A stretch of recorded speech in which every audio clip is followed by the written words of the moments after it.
আপনি কি জানেন আপনার ঘরের এমন কিছু জিনিস আছে যেগুলো ভুল করে অন্যকে দিলে আপনার ঘরের সুখ, শান্তি আর অর্থ সব ধীরে ধীরে চলে যেতে পারে? ভগবান শ্রীকৃষ্ণ নিজেই বলেছেন, এই ভুল করলে মা লক্ষ্মী রুষ্ট হয়ে যেতে পারেন। নমস্কার বন্ধুরা, আপনাদের সবাইকে স্বাগত। আমরা ছোটবেলা থেকে শুনে আসছি, অন্যকে সাহায্য করলে পুণ্য হয়, দান করলে জীবনে সুখ আসে। কিন্তু শাস্ত্র অনুযায়ী এমন কিছু জিনিস আছে যেগুলো কখনোই অন্যকে দেওয়া উচিত নয়। বিষ্ণু পুরাণে বলা হয়েছে, এই বিশেষ জিনিসগুলোর সঙ্গে ঘরের সুখ, সমৃদ্ধি ও মা লক্ষ্মীর আশীর্বাদ জড়িয়ে থাকে। তাই এগুলো অন্যকে দিলে শুধু জিনিসই নয়, আপনার সৌভাগ্যও চলে যেতে পারে।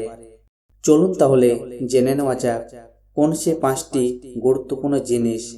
এক হচ্ছে স্ত্রীর গহনা।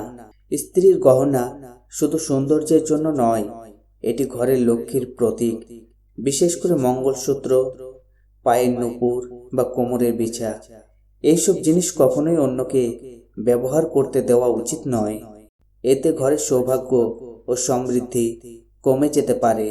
2 হচ্ছে ঝাড়ু। ঝাড়ু শুধু পরিষ্কার রাখে না, এটি নেতিবাচক শক্তি দূর করে এবং মা লক্ষ্মীর প্রতীক হিসেবে ধরা হয়।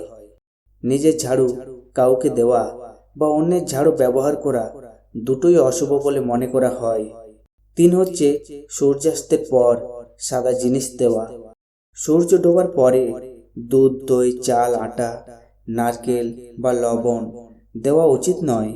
বিশ্বাস করা হয় এই সময় এইসব দিলে ঘরের ইতিবাচক শক্তি কমে যায় এবং অশুভ শক্তি বাড়ে।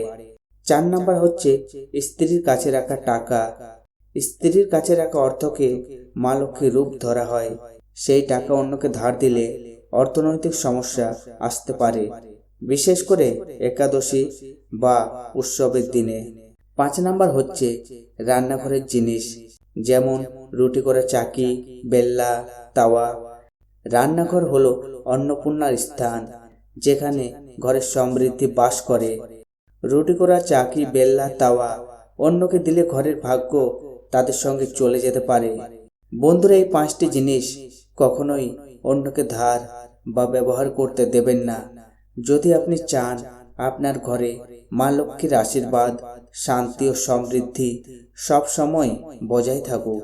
যদি এই তথ্যটি আপনার কাজে লাগে তাহলে ভিডিওটি লাইক করুন, বন্ধুদের সঙ্গে শেয়ার করুন আর কমেন্টে লিখতে ভুলবেন না। জয় মা লক্ষ্মী। ধন্যবাদ।